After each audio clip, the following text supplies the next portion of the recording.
சட்டப்பேரவைத் தேர்தலில் ஆட்சியை மீண்டும் கைப்பற்றியுள்ள அதிமுகவுக்கு 40.8% வாக்குகள் கிடைத்துள்ளன. கட்சி வாரியாக பெற்றுள்ள வாக்குகள் சதவிகிதத்தை தற்போது பார்க்கலாம்.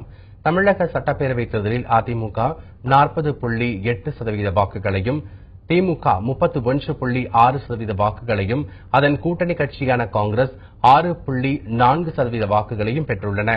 இதேபோல பாட்டாளி மக்கள் கட்சி 5.3% வாக்குகளையும், பாரதிய ஜனதா கட்சி 2.8% வாக்குகளையும், தேமுதிக 2.4% வாக்குகளையும் பெற்றுள்ளன.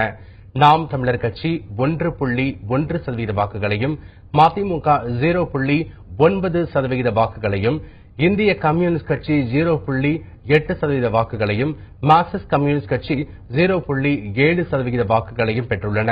விடுதலை சிறுத்தைகள் கட்சி 0.8% வாக்குகளையும், தமிழ் மாநில காங்கிரஸ் 0.5% வாக்குகளையும் பெற்றுள்ளன. நோட்டாவுக்கு 1.3% வாக்குகள் பதிவாகியுள்ளன.